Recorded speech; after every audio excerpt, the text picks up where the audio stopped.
සාදු සාදු සාදු නමස්කාර වේවා බුදුරුවනට සැමදා බුදු හිමි සරණ යමි. නමස්කාර වේවා ධම්රුවනට සැමදා සදහම් සරණ යමි. නමස්කාර වේවා සංඝරුවනට සැමදා මහා සංඝ සරණ යමි. නමස්කාර වේවා තුනුරුවනට සැමදා තිසරණ සරණ යමි. සාදු සාදු සාදු. අප කාගේත් කල්යාණ මිත්‍ර පරම පූජනීය මාගේ ගුරු දේවෝත්තම පින්වත් ලොකු ස්වාමීන් වහන්සේට නමස්කාර වේවා. නිදුක් නිරෝගී දීර්ඝායුෂ සම්පන්නියම සැලසේවා. සාදු සාදු සාදු. ගරුතර මහා සංඝරත්නයන් අවසරයි. පින්වත්නි, පින්වත් දරුවනි, අද 2021 යොහුන් දහම් සක්මන දහම් වැඩසටහන පැවැත්වෙන දවසේ මේ ධර්මයේ ඔබ ශ්‍රවණය කරන්නේ පළමුවෙන්ම ගෞතම බුදු සසුනේ බුදුරජාණන් වහන්සේගේ ශ්‍රාවක දරුවන් වන ගරුතර මහා සංඝරත්නය නිදුක් නිරෝගී වේවා, ධර්මයේම අවබෝධ කරත්වා කියලා සාදු කියලා සිත්පතමු. සාදු සාදු සාදු. පින්වත්නි, පින්වත් දරුවනි, මේ ශනික තීරණ ගැනීම කියන එක කාගේ ජීවිතවල සිද්ධ වෙලා තියෙන එකක්. අපිට වචන වලින් සමහර වෙලාවට විස්තර කරගන්න බැරි වේවි. ජීවිතේ නිතර සිද්ධ වෙන එකක් ශනික තීරණ ගන්න එක. ඒකට මම උදාහරණ කිහිපයක් කියන්නම්. ශනික තීරණ ගන්න එක සමාජයෙන් කියන්න ගියොත් කෙලවරක් නැහැ. එකක් දෙකක් කියන්නම්. මට මතකයි අපි මීට අවුරුදු 16කට 17කට විතර කලින් අපි ඉස්කෝලේ යන කාලේ අපිට දැනගන්න ලැබුණ සිද්ධියක්. එක පුතෙක් හිටියා හරි දක්ෂයි. ඉස්කෝලේ සෑම විභාගයකටම ලකුණු 95න් උඩ. මෙයාට සාමාන්‍ය පෙළේ කාලේ විෂයන් 10ක් තිබ්බා. ඒ 10 ස්වර. අම්මා තාත්තා ළඟ ඉඳලා ආදරෙන් දරුවන්ට ආශිර්වාද කළා. සාමාන්‍ය පෙළ ලිව්වා. කිසිම සැකයක් නැහැ හිතේ ලියපු උත්තරවලට. මාසයක් කමාරක් හිටියා. රිසල්ට් ආවා. ඉන්ටර්නෙට් එකෙන් රිසල්ට් සීට් එක ගන්න තියෙන්නේ. ගත්තා. උඩ ඉඳලා තියෙන රිසල්ට් ඒ කාලේ ඒ සාමාර්ථ තිබ්බේ. ඒ ඊළඟට ෆේල් කියන එකට ඒ කාලේ තිබ්බේ W. අර ඒ මාක් අතර W එකක්. ඒ 9යි W එකයි. ඒ සාමාර්ථ 9ෙම නොපෙනී ගිහිල්ලා අර W එක විතරක් පෙනුණා. බඩපපුව පිච්චුණා. මුළු ලෝකෙම කඩාගෙන වැටුණා. හැඬු කඳුලින් ගෙදර ආවා. ඉරණමක මහත බලන්න.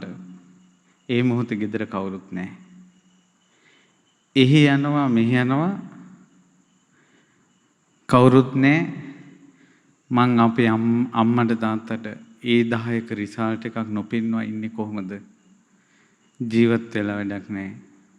කොල්ල වහ බෙව්වා.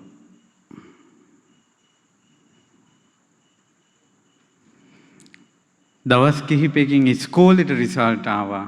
ඒ 10යි. කොල්ල මැරුණා. හිටියනම් දක්ෂයෙක් කියලා ඔහුට ප්‍රශංසා කරાવી. මනසින් බෙලහීනයි. කුමක් කරන්නද? අපි නම් ඕකටත් නමක් දාමු. සනික තීරණ. රටේ පැතිරිච්ච තව කතාවක් කියනවා. ඊට පස්සේ මම මේක දහමින් විග්‍රහ කරන්නම්. බස් එකක අහිංසක කෙල්ලෙක් ගොඩ වුණා. ළඟ නැඩ ඉලන්දාරියෙක් හිටියා. අතුරක් නෑ මේක කකුල පාගනවා. ඉවසගෙන හිටියා හරියන්නේ නැගිට්ටා කෙල්ල දාගෙන හිටපු බාට එක ගත්තා කොල්ලට ගහගෙන ගියා. කොල්ල ගුටි කක අහනවා ඇයි නංගි? කිව්වොත් "ඕ මගේ කකුල පෑගුවා." මිනිස්සු ඔක්කොම වට වෙලා අනේක වචනෙන් කොල්ලට දොස් කිව්වා. කොල්ල කිව්වා "පොඩ්ඩක් ඉන්න. මේ වගේම නංගි කෙනෙක් මට ඉන්නවා." කොල්ල දිග කලිසම උඩට අරන් පෙන්නුවා. කොල්ල යුද්ධෙදින් කකුල බෝම්බයකට අහු වෙලා බොරු කකුලක් දාපු කොල්ලෙක්. කොල්ල දන්නේ තවත් කෙනෙක්ගේ කකුලක් පෑගෙනවා කියලා.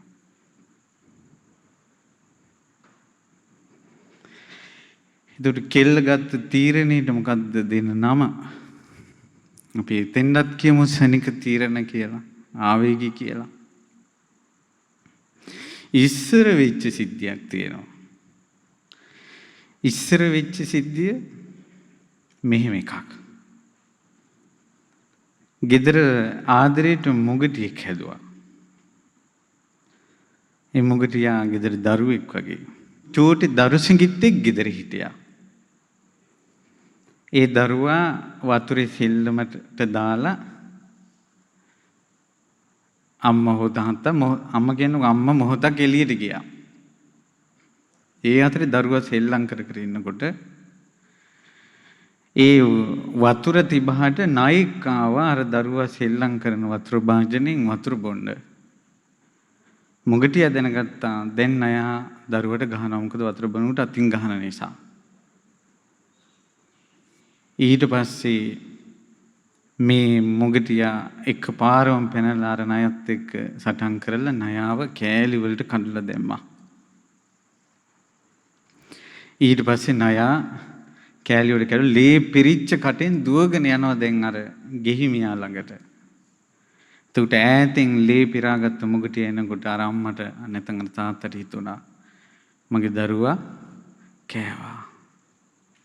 මෙච්චර මේ අපේ ගෙදර හිටපු එකා දරුවෙක් වගේ මගේ දරුවා කෑවා කියලා අතේ තිබ්බ පොල්ලෙන් ගැහුවා. මුගටිය මරලා ළඟට යනකොට දරුවා ඉන්නවා.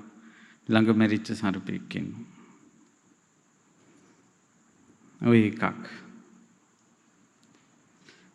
ඔය වගේ කෙලවරක් නැහැ. සියදිවි හානි කර ගැනීම. හිතනවා මම ලෝකෙට වටින්නේ නැහැ.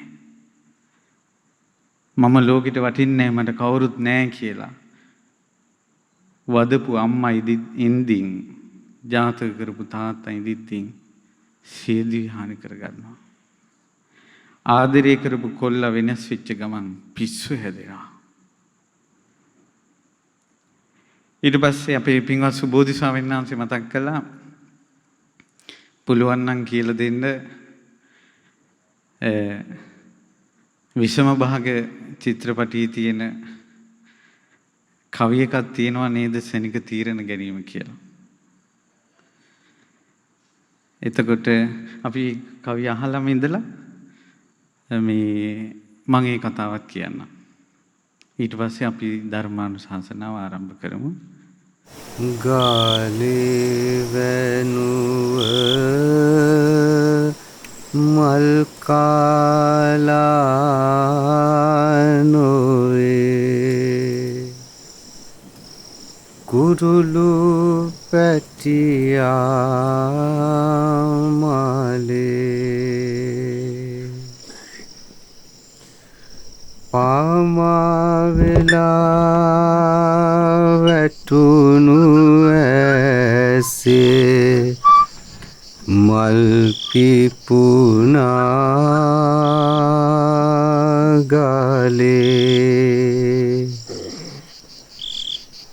උඹේ අතේ වරද නැතේ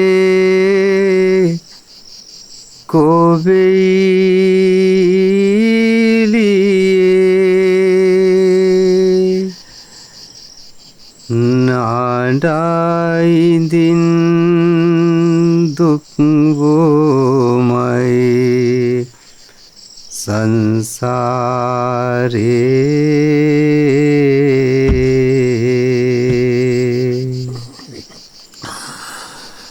පුබුරු පුතේ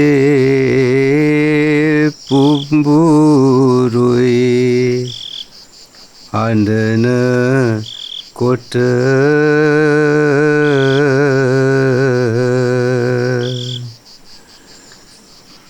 වෙනදාටත් වඩා තනිකම දැනේ මට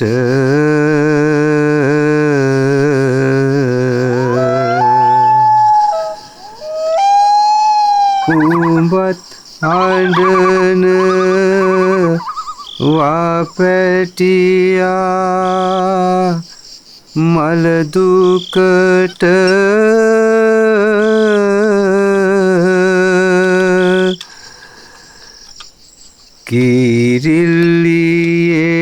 කිරිල්ලියේ මම මොනවා කරන්නද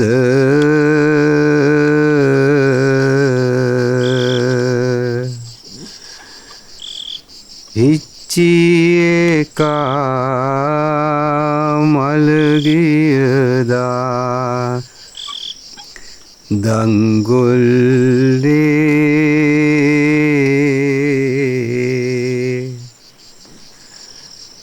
අපටත් හිතට දුක් දුන්නා කිරිල්ලියේ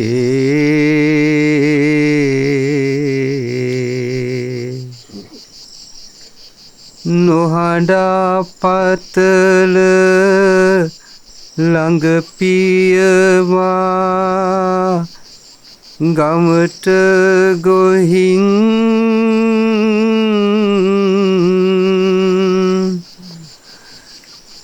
දංගොල්ලට වෙලා උඹේ දුක කියා හිඳින්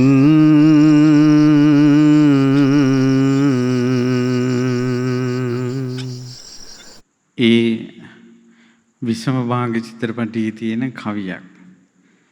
ඒ විසම භාග චිත්‍රපටය රචනය කළේ ලලිත් රත්නායක මහත්මයා.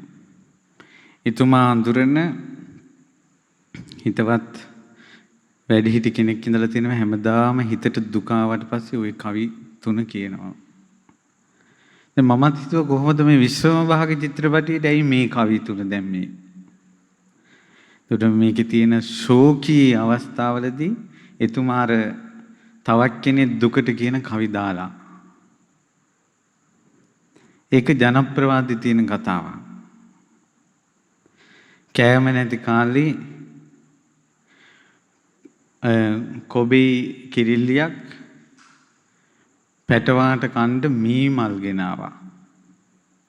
මී මල් ගෙනල්ලා ගලේ තියලා ටික ටික කනවා.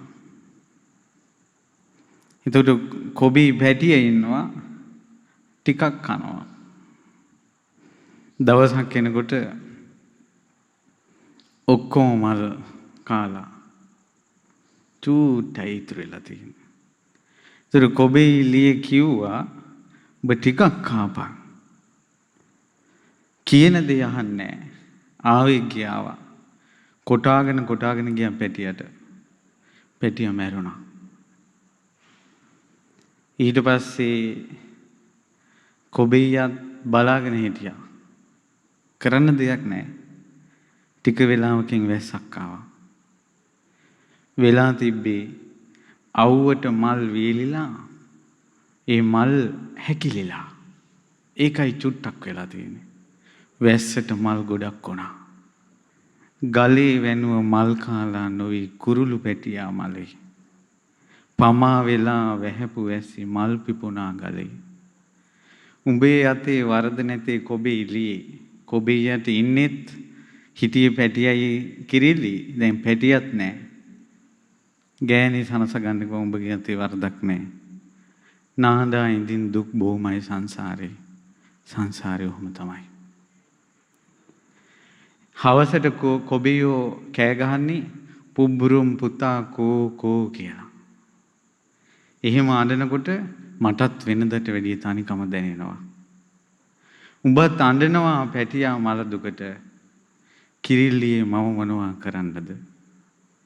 හිච්චේකා පොඩි එකා මැරුණ දවසේ මටත් ගොඩ හිතුණා. ගොඩාක් දුක හිතුණා. උඹත් මන් ළඟම දුක කියව ඉන්නේ නැතුව ගමට ගිහිල්ලා ඔක දැක්කේ නැති මිනිස්සු ඉන්න උන්ට කියපන්. මගේ ගින්දර තවත් අවුල්ලන්නේ නැතුව.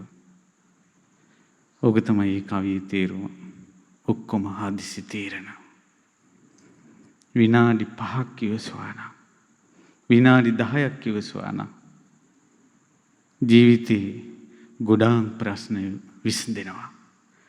දරුවනේ දූල පුතාලට මේ ආදරෙන් කියන්නේ තීරණයක් ගන්න බැරිම තැන ඔබ ගන්න හදිසි තීරණය තව විනාඩි 10කට තව පැය භාගයකට කල් දාන්න. තව පොඩි වෙලාවකට කල් දාන්න. දරුවනේ මේ ආවේගය අපේ හිතේ ඇති වෙන්නේ එක්කෝ රාගේ මුල් වෙලා එක්කෝ ද්වේෂේ මුල් වෙලා එක්කෝ මෝහය මුල් වෙලා. රාගයෙන් තොරව ද්වේෂයෙන් තොරව මෝහයෙන් තොරව හිත ආවේගයටපත් වෙන්නේ නැහැ. ඔන්න දැන් තේරුම් ගන්න තමන්ගේ හිත. එතකොට මේ රාගයෙන් ද්වේෂයෙන් මෝහයෙන් ආවේගයටපත් වෙලා ගත්ත තීරණ හරිනම් මෙච්චර කාලයක් අපි සංසාරේ ඉන්නේ නැහැ. අපි මෙච්චර කාලයක් හිතට ඕන විදිහට කියපු නිසායි අපිට නිරේ යන්න සිද්ධ වුනේ. හිතෙන් දුන්න ආවේගයට කටයුතු කරලා අපිට තිරිසන් ලෝකේ යන්න සිද්ධ වුනේ. പ്രേත ලෝකේ අසුර ලෝකේ යන්න සිද්ධ වුනේ. අනන්ත දුක්ඛන්දරා විඳින්න සිද්ධ වුනේ. ඒ නිසා අපේ අතිනොත් කඩුවක් අරගෙන ඇඟිලි නෙවෙයි බෙලි දහස් ගාණක් කපපු ජීවිත අපිටත් තිබ්බ සංසාරේ. පටාචාරා වගේ වෙලා නූල් පොටක් නැතුව පිස්සියක් වගේ දුවපු සංසාරයක් අපිටත් තිබ්බා. පින්වත් මහණෙනි, පර අඹුවන් කරා ගිහිල්ලා බෙල්ල කැපිලා ඒව අහුවෙලා බෙල්ල කපලා දඬුවමට ඒ බෙල්ලෙන් ගලා ගිය ලේ සසරේ සතර මහා සාගරේ ජලයට වැඩි එච්චර සල්ලාලකම් කළා. තනි තනියෙන් අපි ස්ත්‍රියක් හෝ පුරුෂයෙක් හෝ එච්චර සල්ලාලකම් කළා. මෙච්චර කාලයක් සංසාරේ අපිට හරි ගියේ නෑ. ඒ රාගේ ද්වේෂේ මෝහේ මුල් වෙලා අපිට දුන්න ආවේගයට අපි කටයුතු කරලා තවත් කළොත් අපිට යන්න වෙන්නේ මේ සංසාරෙටමයි. ඒ සංසාරෙටමයි. මේ සංසාරෙන් ගැලවිල්ලක් නැහැ. ගමේ ගොඩේ මෝඩ කොල්ලෙක් කපටි මිනිස්සෙක් කවට කමට අරන් අල්ලේ නටවනවා වගේ මේ තුච්ච හිත අපිව නැටෙව්වා. ඔබ දිව්‍ය ලෝකයේ ගෙනියනවා කියලා සිහින මවලා අපි නිරේට ඇදලා දැම්මා. දිව්‍ය ලෝකයේ සැප තියෙනවා කියලා ඒ සැපේ අපිව උදම් කරවලා අපිට අවබෝධයක් ලබා නොදී ආයෙත් සතර අපායට ඇදලා දැම්මා. මේ හිතමයි මේ වල් වැඩේ කරපන් කියන්නේ. අයියෝ උඹ මේක කළා නේද කියලා අඬන්නෙත් හිත. යමක් කරපන් කියලා ඒක අපි ලවා කරවලා අපේ හිතට දුක දෙනවා නම් ඒ තුච්ච හිතට නිඳා වේවා. මේක හොඳයි කියලා ඒ පස්සේ හඹාගෙන ගිහිල්ලා පස්සේ විඳවන ජීවිතයක් අපිට හදලා දෙනවා නම් ඒ තුච්ච හිතට නිඳා වේවා. පින්වත් දරුවනේ, ඔන්න ඔය හිතට අනුව තමයි වැඩ කරන්න ගිහිල්ලා මේ හිරගෙවල් පිරෙන්නේ. දුර්ලභව ලැබිච්ච මනුස්ස ජීවිතේ නැහෙන්නේ. ඒ නිසා මේ පින්වත් දරුවන්ට නිතර සිහි කරන්න උපමා තුනක් කියලා දෙන්න. අපේ ජීවිතේ කැළඹෙනවා නම් කැළඹෙන්නේ ද්වේෂයෙන්. කැළඹෙනවා නම් කැළඹෙන්නේ රාගයෙන්. කැළඹෙනවා නම් කැළඹෙන්නේ මෝහයෙන්. ඒ ද්වේෂයට හොඳ උපමාවක් තියෙනවා. හොඳට කන් යොමු කරගෙන අහන්න.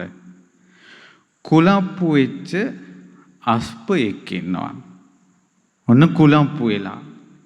කුලප්පු වෙච්ච අස්පයා හිතෙන් මවා ගන්න මේකා නහයට අහන්නේ. ළඟ තියෙන වතුර භාජනෙට ගහනවා, ළඟ ඉන්න අයට ගහනවා, පෙල්ලනවා, වැට කඩලු කඩාගෙන යනවා, දුවනවා, පිඹිනවා. කුලප්පු වෙච්ච අස්සයා. ඔය කුලප්පු වෙච්ච අස්සයාගේ පිටේ නැගලා ඉන්නවා පිස්සෙක්. දැන් කොහොමද? පින්වත් මහණෙනි, ඒ වගේ ද්වේෂයෙන් කටයුතු කරන කෙනා අපි ඉදිරියේ ඇඟිල්ල දික් කර කර තෝ කිය කෑ ගහන, අතපය දික් කර කර අවලාද දෙස් දෙවොල් තියෙන මිනිස්සු වනාහි කුලප්පු වෙච්ච අස්සයා පිට නැංග පිස්සෝ. කාටවත් පාලනයක් නැහැ. නවත්තන්න බෑ. මොනවා කරයිද දන්නේ නැහැ. ඔන්න ඔය විදිහට අපි මේ සංසාරේ ආවේ, තීරණ ගත්තේ. ඒ නිසා ද්වේෂයක් ඇවිල්ලා දැන් හිතට. ඇයි කුද්දෝ අත්තන්න දානාති කුද්දෝ අත්තන්න පස්සති. තරහා ගියාට පස්සේ, ක්‍රෝධය ආවට පස්සේ අර්ථය දන්නෙත් නැහැ, ධර්මය දන්නෙත් නැහැ. අන්ධකාරයක් තියෙන්නේ ක්‍රෝධයෙන් යට වුණ කෙනාට. සියල්ල දන්නා වූ, සියල්ල දක්නා වූ බුදුරජාණන් වහන්සේ වදාලා මේ විදිහට ඉදාහං භික්කවේ ඒකච්ඡම් පුග්ගලං පදුට්ඨ චිත්තං ඒවං චේතසා චේතෝ පරිච්ඡපජානාමි. පින්වත් මහණෙනි, මෙහිලා මම දකිනවා කෙනෙක්ගේ හිතේ ගොඩාක් තරහ තියෙනවා, දුෂ්ට හිතක් තියෙනවා, කැළඹුණු හිතක් තියෙනවා, පදුට්ඨ හිතක් තියෙනවා. මං එයා ගැන මෙහෙම දකිනවා හිතෙන් හිත. ඉමම් හිචේ අයන් සමේ පුග්ගලෝ කාලං කරෙය යථාබතන් නික්කිතෝ එවන් නිරේ. මේ තරහයෙන් ක්‍රෝධයෙන් ඉන්න වෙලාවේ මෙයා මැරුණොත් නිරේ උපදිනවා කියලා මම මගේ හිතෙන් දකිනවා. තංකිස්ස හේතු, ඒකට හේතුව කිම? චිත්තං හිස්ස භික්කවේ පදුට්ටං, හිත දූෂ්‍ය වෙලා. චේතෝ පදෝස හේතුච්ච පන භික්කවේ ඒව මිදේ කච්චේ සත්තා කායස්ස බේදා පරම්මරණා පායන් දුග්ගතින් විනිපාතන් නිරයන් උපපජ්ජන්ති. ඒ නිසා හිත දූෂ්‍ය වීම හේතු කරගෙන මේ සමහර ඇත්තෝ කය බිඳී නිරේ උපදිනවා. එහෙනම් ඔබ තීරණයක් අරන් තියෙන්නේ හිත දූෂ්‍ය වෙලා නම්, ඇවිස්සිලා නම්, ඒ වෙලාවට ඔබ මැරුණොත් නිරේ. විශ්වාස කරන්න අපාය. පින්පව් විශ්වාස කරන්න. මරණය විශ්වාස කරන්න. මම මේ මොහොතේ මැරුණොත් කියලා. සැමියා බිරිඳ රණ්ඩු වෙනවා, දරුවෝ දෙමව්පියෝ රණ්ඩු වෙනවා, අසල්වැසියන් රණ්ඩු වෙනවා. ඔය වෙලාවේ මැරුණොත් නිරයේ. නිරයේ. රණ්ඩුවේ විඳලා මිනිස්සු ඉස්සර භූමි තෙල් ලාම්බු හලාගෙන මැරෙනවා, ගින්දර පිච්චිලා. ගෙදර රණ්ඩු වෙලා ගිහිල්ලා පාලමෙන් පයින්නවා, කෝච්චියට බෙල්ල තියෙනවා. දූෂ්‍ය හිතෙන් මැරෙන්නේ. පරලොව කොහෙද? ශනික තීරණ මහා ගින්දරක අවුරුදු කෝටි ගාණක් පැසවන ජීවිතයක් ලබා දුන්නා. රාගේනුත් ඇවිස්සෙනවා. රාගේනුත් ඇවිස්සෙලා තීරණ ගන්නවා. පිස්සු වගේ ෆෝන් එක ගන්නවා, රැය ගෙවෙනවා දන්නේ නැහැ. රාගෙන් ඇවිස්සලා. බුදුරජාණන් වහන්සේ වදාළා රාගෙන් ඇවිස්සිච්ච වෙලාවක මැරුණොත් නිරයේ. රාගෙන් දෙවි දෙවි පිච්චි ඉන්න සෑම මොහොතකම අපේ හිත පිළිගන්නේ අපි මැරෙයි කියලා. රාගින් යට වුණාට පස්සේ රත්තු අත්තන්න ජානාති. රත්තු අත්තන්න පස්සති. අර්ථයත් ධර්මයක් දකින්නේ. එහෙනම් ඔබ රාගයෙන් දෙවි දෙවි ඉන්න වෙලාවක මැරුණොත් ඔබ පින්පව් විශ්වාස කරන්නේ නැද්ද? ඔබ මෙලොවක් පරලොවක් විශ්වාස කරන්නේ නැද්ද? ඔබ ඊළඟ මොහොතේ මැරෙයි කියන මරණ සතිය සිහි කරන්නේ නැද්ද? උපමාවක් තියෙනවා රාගින් යට වෙච්ච කෙනාට. ඒ තමයි මඩේ ළඟින මීහරකා කියලා. උපමාවක් ටිකක් ඇතයි වගේ. මඩේ ළඟින මීහරකා. මඩේ ළඟින මීහරකෙක් වගේ මෙච්චර කාලයක් අපි සසරේ තීරණ ගත්තේ. තීරණ වලට එළඹුණේ. ජීවිතේ ගත කළේ. තවත් යනවා නම් සංසාරේ මඩේ ළඟින මීහරකෙක් වගේ යන්න. රාගින් දෙවි දෙවි පිච්චි ඒ මොහොතක මැරුණොත් නිරේ. ඊළඟට මෝහය. රාගේ යම් තැනකද එතන මෝහය. මෝහය කියන්නේ යථා ස්වභාවය දන්නේ නැහැ. සත්‍ය දන්නේ නැහැ. ඒක තමයි මෝහය. මෝහයට බුදුරජාණන් වහන්සේ වදාළ උපමාවක්. ඉරුත් සඳුත් තරුත් කුමක්වත් නැති තැනක යම් අඳුරක් තියනවාද? ආන්නේ වගේ කියලා. ජීවිතේ යථා ස්වභාවය දන්නේ නැතුව අපි ගන්න තීරණ තද අන්ධකාරී කෙනෙක් ගන්න තීරණයක්. පතුලක් නොපෙනෙන ප්‍රපාතයක් වගේ මෝහය කියන්නේ. මිම්මකින් මනින්න බැරි ප්‍රපාතයක් වගේ මෝහය කියන්නේ. වැටුනොත් ඉවරයි. ඒ මෝහය නිසා තමයි දෘෂ්ටි හටගන්නේ. මෝහය නිසා තමයි රැවටෙන්නේ. මෝහය නිසා තමයි සසර යන්නේ. ඒ නිසා අපි මෙච්චර කාලයක් තීරණ අරන් තියෙන්නේ තද අන්ධකාරේ. ප්‍රපාතයකට වැටිලා පිළිසරණක් නැතුව. ඒ සංසාරේ යද්දි මෙච්චර කාලයක් මේ මෝහයෙන් අපිට සිද්ධ වුණා අද මෝහන දුන්න දේම. මොකද අද අපි මෝහන දෙන අපේ හිතේ තියෙන දුක අපිට ආවේගය එන්නේ කාරණා දෙකක් ඉදිරියේ. රාගෙන් හෝ ද්වේෂයෙන් මොහෙන් හෝ ආවේගය එන්නේ කාරණා දෙකක් ඉදිරියේ. ඔබ බලන්න ඔබගේ ජීවිතේ. දැන් ඔබට බලන්න මොකක්ද මේ කාරණා දෙක?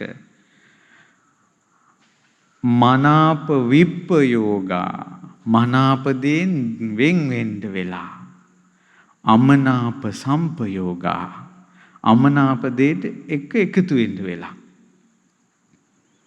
ප්‍රිය දෙයින් ඈත් වෙන්න වෙලා අප්‍රිය දේත් එක්ක එකතු වෙන්න වීමත් එක්ක තමයි මේ දුක අපිට ආවේ. සියල්ල දන්නා වූ සියල්ල දක්නා වූ බුදුරජාන් වහන්සේ වදාලා අවිද්‍යාවෙන් වෙහිලා තණ්හාවෙන් බැඳිලා මේ සංසාරේ යන සත්වයා මනාප විප්පයෝගෙන් අමනාප සම්පයෝගෙන් ඇස්වලින් රූරා වැටුණු කඳුළු එකතු කළොත් සතර මහා සාගරේ ජලයට වැඩි කියලා. දැනුත් ඔය අඬ අර සාගරයට වතුර එකතු කරන්නේ. අදටත් අපේ ජීවිතේ ඉරණම් දෙකයි තියෙන්නේ. මනාපදයෙන් වෙන් වෙනවා. අමනාපදයෙන් එකතු වෙනවා. ඔය සත්‍යයෙන් පැනලා යන්න හදද්දී අපේ හිතේ ආවේගය එන්නේ. හැබැයි අපි පරදිනවා. ඒකයි හිරේට වැටුනේ. ඒකයි නිරේට වැටුනේ. ඒකයි දුර්ලභ මනුස්ස ජීවිතේ අහිමි වුනේ. අපි පෙරදුන නිසා. ඒ නිසා ලෝක සදාතනික සත්‍ය වෙනස් කරන්න සටන් කරන්න එපා. ලෝක සදාතනික සත්‍ය අවබෝධ කරන්න සටන් කරන්න. කුමක්ද සදාතනික සත්‍ය? මනාපදයෙන් වෙන් වෙන්න වෙනවා. අමනාපදේ සමග එකතු වෙන්න වෙනවා. එනමුත් ඔය මොනවා කිව්වත් අවිද්‍යාවෙන් වැහිච්ච සසරට පුරුදු වෙච්ච හිතෙන් ආවේගයම එනවා. රාගයම එනවා. තරහම එනවා. හිතෙන් අත්තරින්න බැරි තරමට හිත ඇතුලේ මේක පැසවනවා. දැන් මේකෙන් කොහොමද ගැලවෙන්නේ? පින්වත් දරුවනේ, පින්වත්නි, ඒටද මා උපමාවක් කියන්නම්. ඒ තථාගතයන් සම්මා සම්බුදුරජාණන් වහන්සේ විසින් වදාළන ලද කුමක්ද උපමාව?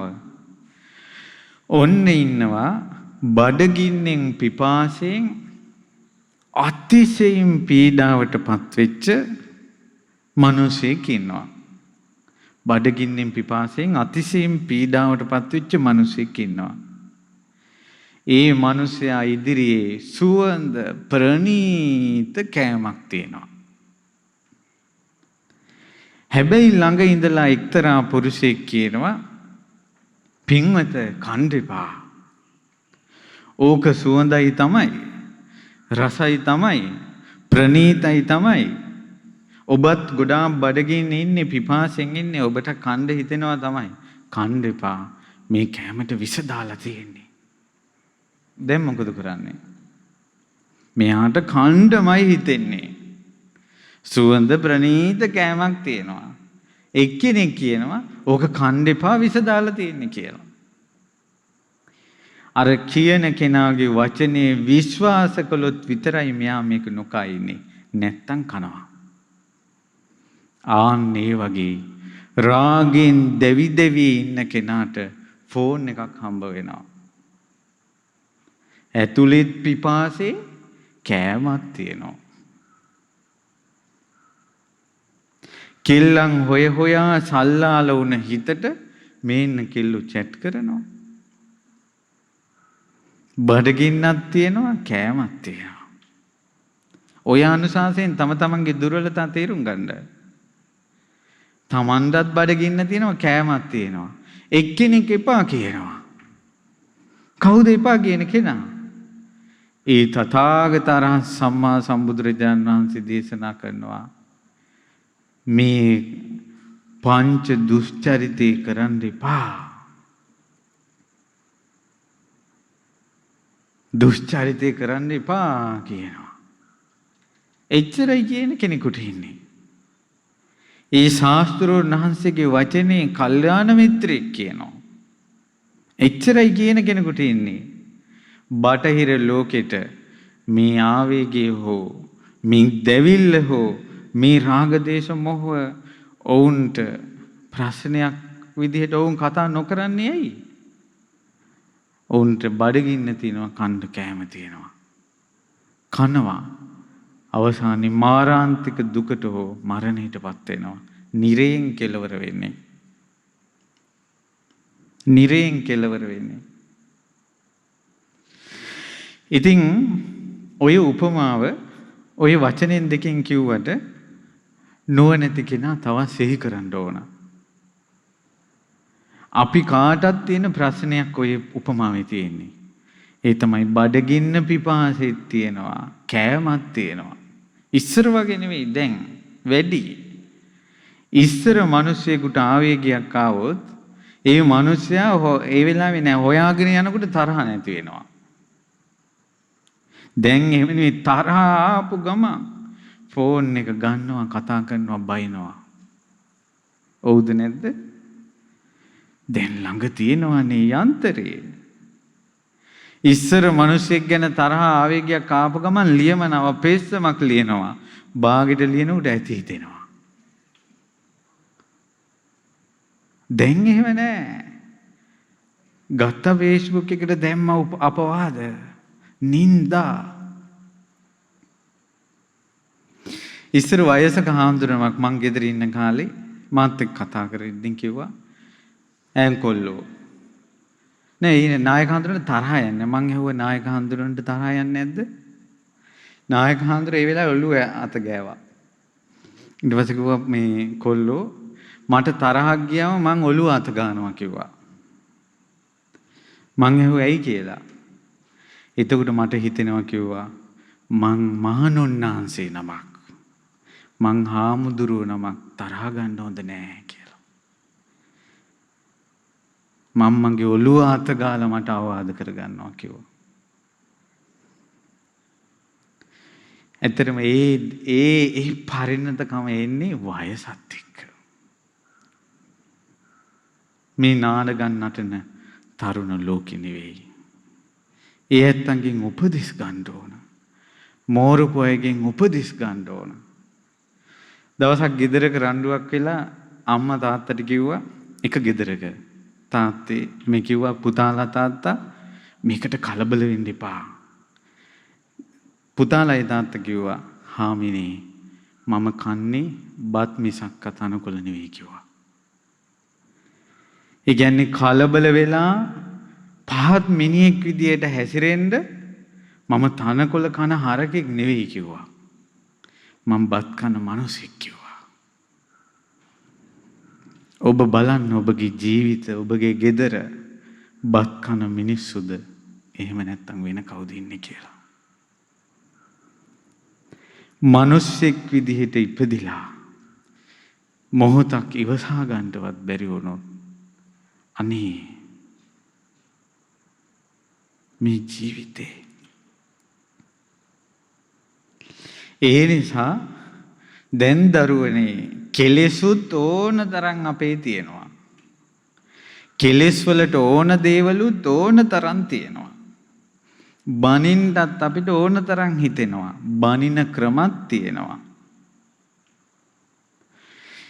අපි ගොඩක් ඉස්සර මේ කැලෑපත්‍ර ගහන්නේ මුළු ගමටම පේන්නනේ. දැන් එහෙම නෙමෙයි. ලෝකෙටම පේන්න කැලෑපත්‍ර ගහන්න පුළුවන්. තරහක් ආපුම දේවාල සූදානම්, හදුනියම් කරන අය සූදානම් ඔවුන්ගේ ඩියුටිය කරන්න. අපේ ආවේගයට, ඒ ආවේගයට ඕන දේ දෙන්න හැමතැනම සූදානම්. ඒත් එක්කෙනෙක් ලෝකේ කියා හිටිනවා එපා කියලා. අර විස කෑම කන්න එපා කියනවා. එතකොට දරුවනේ මේක නොකා ඉන්න නම් අපිට කියන කෙනා ගැන විශ්වාසය ඕන. කියන කෙනා ගැන විශ්වාසය ඕන. ආවේගය පාලනය කරගන්න පිරිසිදුම ප්‍රතිපදාවක් කියන්නේ. කියන කෙනා ගැන විශ්වාසය ඕන. විශ්වාසය නම් තමයි යා කියන දේ අපි විශ්වාස කරන්නේ. අපිට මේ මහාන වෙන්න අපි මහමෙවුනාවේ පැවිදි වෙනකොට අපිට ලොකු ස්වාමීන් වහන්සේ ගැන ලොකු විශ්වාසයක් ඇති වුණා. ඒකයි ගම් නියංගම් සිසාරා අපි පොඩි කොල්ලෝ ඉස්කෝලේ ගිහිල්ලා ඉවර වෙලා තරුණ කොල්ලෝ අපි පුංචි මල්ලක රෙදි කැල්ලක් දාගෙන අපි මහාන වෙන්න ආවේ. ඒ විශ්වාසය අපිට අදත් තියෙනවා. එදා තිබ්බ විශ්වාසයේ 100 ගුණයකින් වැඩි වෙලා තියෙනවා. ඒ නිසා තමයි අපිට පුළුවන් විදිහකට අපිට ශක්ති පවණින් ඒ ගුරු ඕදනට හිස නමන්න අපි අපේ හිතට කියන්නේ හිස නමපන් ගුරු ඕදනට කියලා. විශ්වාසය නිසා. අපි දැන් අවුරුදු 16කට වැඩි ඒ විශ්වාසය අපේ කවදාවත් අපේ විශ්වාසයට පළු දුන්නේ නැහැ මහමෙවුනායි. ඒ නිසායි අපේ ශරීරය තවම කසාවද තියෙන්නේ. ඒ නිසායි ඔබටත් අද මේ ධර්මය ඇහෙන්නේ. දරුවනේ මේ හිත দমনය කරගන්න නම් ඒ හිත দমনය කරන ධම කිව්ව කෙනා ගැන විශ්වාසය ඇති කරගන්න. ඒ තථාගත අරහත් සම්මා සම්බුදුරජාණන් වහන්සේ ගැන. ඒ බුදුරජාණන් වහන්සේ ගැන විශ්වාසය ඇති කරවන්න ඒ බුදුරජාණන් වහන්සේගේ ජීවිතයේ ක්වොලිටිස් බලන්න. මොනවද තියෙන සුදුසුකම්? උන්වහන්සේ මෙතෙක් කාලයකට අසත්‍යයක් කියලා තියනවාද? උන්වහන්සේගේ ජීවිත කාලය පුරාවට උන්වහන්සේට වැරදිච්ච තැනක් තියෙනවද? කියපු දේවල් සත්‍යද අසත්‍යද කියලා හොඳට බලන්න. ඒ විදිහට ඒ බුදුරජාණන් වහන්සේ තේරුම් ගන්න පුළුවන් හොඳ ක්‍රමයක් කියන්නද? ඒ තථාගත අරහත් සම්මා සම්බුදුරජාණන් වහන්සේගේ පිරිසිදු ජීවිතය රතු පළසක තියෙන වෛරොඩියක් වගේ බැබලෙන, වලාකුළු නැති අහසේ තියෙන හිරු මණ්ඩලක් වගේ බැබලී ඒ උතුම් බුදුරජාණන් වහන්සේගේ සම්බුදු ජීවිතය අපිට පෙනෙන පොතක් තියෙනවා. මොකක්ද ඒ පොත? ආචාර්ය මනුස්සෝ. ආචාර්ය මනුස්සෝ ඒ උතුම් පොත් වහන්සේගෙන් සම්මා සම්බුදුරජාණන් වහන්සේගේ නිකලල් පවිත්‍ර පිරිසිදු උතුම් ආනුභාව සම්පන්න ජීවිතය එච්චර මිනිස්සෙකුට කියා දෙන වෙනත් පොතක් නෑ. වර්ණනා කරන්න මා වචන දන්නෙත් නෑ. තරුණ පුතෙක් කිව්වා ඒ කොල්ලා ෆෝන් එකේ ඉඳලා රෑ එළි වෙනකල් ඇස් දනවා. මන් ළඟට අඬාගෙන ආවා. මං ගොම් පුතා උඹ කැමති නම් මේක අයින් කරපන්. ෆෝන් එක අයින් කළා. දැන් වත් පිළිවෙත් කරගෙන හිටියා. මං කිව්වා මේ පොත කියවපන්. ඊට පස්සේ ළමයා දවසෙන් දෙකකින් පොත කියෙව්වා. කිව්වා ස්වාමීනි මං අඬුවා ගොඩාක්. මගේ ඇස් දෙක දැන් සීතලයි. රාගික දේවල් බලලා ඇවිලිච්ච ඇස් බුදුරජාණන් වහන්සේගේ ජීවිතය ගැන කියවලා සීතල කරගන්න. පින්වත් දරුවනේ, නවකතා කෙටි කතා පත්තර කියවලා කෙලෙස් කහට අතුල්ලා ගත්ත ඇස් බුදුරජාණන් වහන්සේගේ සම්බුදු දිවිය ගැන කියවලා ඇතිවෙන ශ්‍රද්ධා වතුරෙන් සෝදාහරින්න. ඒ දහම් පොත මනවින් කියවගෙන යනකොට විශ්වාසයක් ඇති වෙනවා. හිතට හැඟීමක් ඇති වෙනවා. ඒ භාග්‍යවත් අරහත් සම්මා සම්බුදුරජාණන් වහන්සේ ඒකාන්තයෙන්ම ආශ්චර්යයි කියලා. ඒ විශ්වාසයේ හිතට ඇතිවෙන්න අපිට බුදුරජාන් වහන්සේ නිරේ ගැන යමක් කිව්වාද ඒක සත්‍යයි කියලා හිතෙනවා. පින්පව් ගැන කියපු දේවල් සත්‍යයි කියලා හිතෙනවා. අන්න ඒ ශක්තිය අපිට ඇති වුණොත් අපේ අතින් වෙන දුෂ්චරිතේ වළක්වා ගන්න පුළුවන්. සරණක් හිතට ආපු ගමන් නවත්ත ගන්න පුළුවන්. මේ වගේ ගහකට අරක්ගෙන හිටියා දෙවඟනක්. අලව් නුවර අග්ගලාවේ. ඊට පස්සේ අග්ගලාවේ විහාර කර්මාන්ත කරන භික්ෂුවක් ඒ ගහ කැපුවා. කපන්න හදනකොට දෙවඟ පෙනී ඉඳලා කිව්වා ස්වාමීනි මම මේ විමනට අරක්ගෙන ඉන්නේ.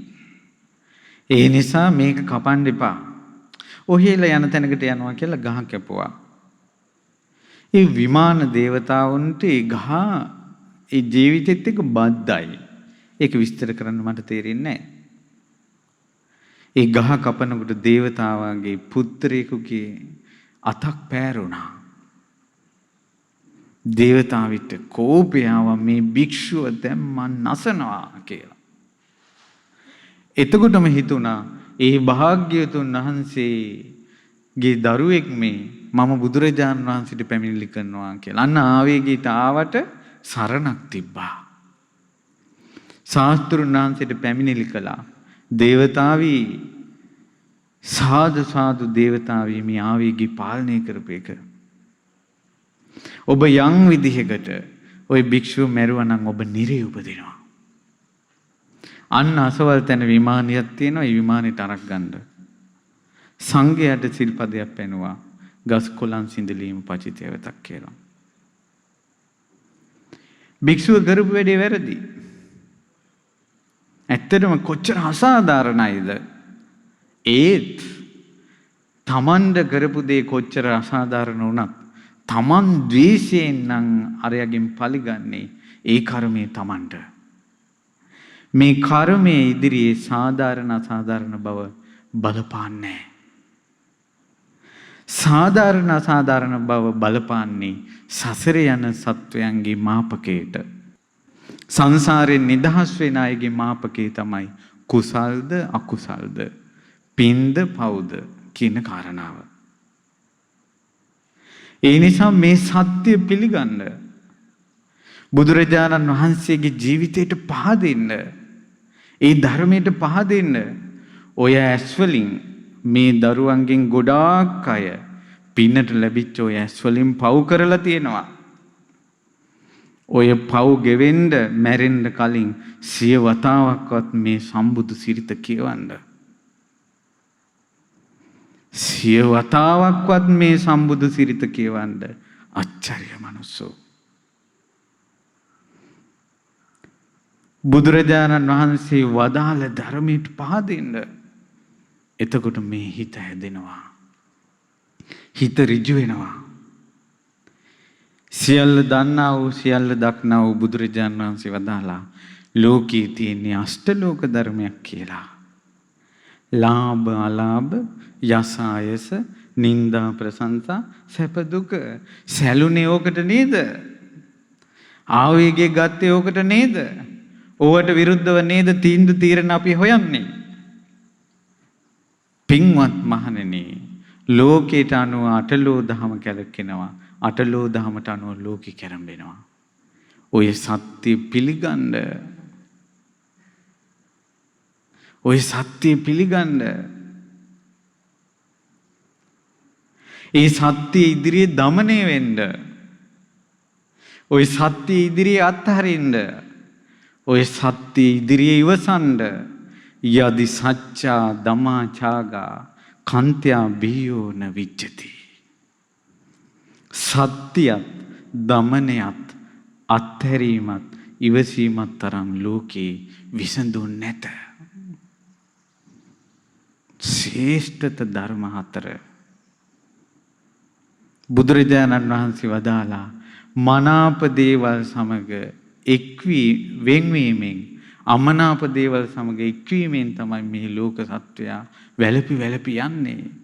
ඒ සත්‍ය පිළිගන්න. ඒ සත්‍ය අහන්න. ඒ සත්‍ය කියන්න. ඒ සත්‍ය සමාදන් වෙන්න. ඒ සත්‍ය ඉදිරියේ দমনය වෙන්න. ඒ සත්‍ය ඉදිරියේ අත්හරින්න. ඒ සත්‍ය ඉදිරියේ ඉවසන්න. යදි සච්චා දමාචාගා කන්ත්‍යා බියෝ න විච්ඡති. සත්‍යයත් දමනයත් ත්‍යාගයත් ඉවසීමත් තරම් ලෝකේ දෙයක් නැහැ. ඕක තමයි දරුවනේ දහම් පණිවිඩය අද දෙන. මේ ලෝකේ අනිත්‍යයි. දැන් අර කිව්වේ මේ ලෝකේ දීන ජනයා මේ සරණ අතෑරලා දුවනවා. අඳුරෙම දුවනවා. පහනක් හොයන්නේ නැහැ. එනමුත් මේ හැම දෙයක්ම අනිත්‍යයි.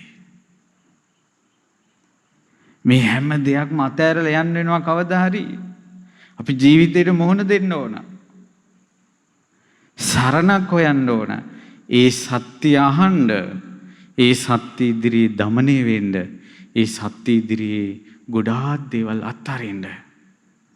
ඉවසන්න. යදි සච්චා දමා චාගා කන්ත්‍යා බියෝන විච්ඡති. ඔබගේ ජීවිතේට සෑම ප්‍රශ්නයකටම අද ධර්මානුශාසනාවෙන් උත්තර 4ක් දෙනවා. ඇත්ත පිළිගන්න. සංවර වෙන්න, කලබල වෙන්න එපා. দমনය. අත්හරින්න, ඉවසන්න. යදි සච්චා දමා චාගා කන්ත්‍යා බියෝන විච්ඡති. ආලෝකට කියන්නේ ආලවක වෙන සමන බ්‍රාහ්මණයන්ගෙන් ගිහිල්ලා අහන්න. සත්‍ය දමනයත් අත්හැරීමත් ඉවසීමත් එහා ප්‍රශ්න වලට විසඳුම් තියනවද කියලා. ලෝකයේ ශ්‍රේෂ්ඨ දේවල් තියනවද කියලා. ආලෝක දන ගැහුවා. ස්වාමීනි වෙන කාගෙන් අහන්නද? ලෝකේ සත්‍ය පවසන ආශ්චර්ය මනුස්ස රත්නී මා ඉදිරියේ වැඩ සිටිනවා. මම බුදුගුණ කියන්නම් කිව්වා. ඒ නිසා දරුවනේ සත්‍ය අහන්න, සත්‍යයට සවන් දෙන්න, සත්‍ය පිළිගන්න, සත්‍ය සමාදන් වෙන්න.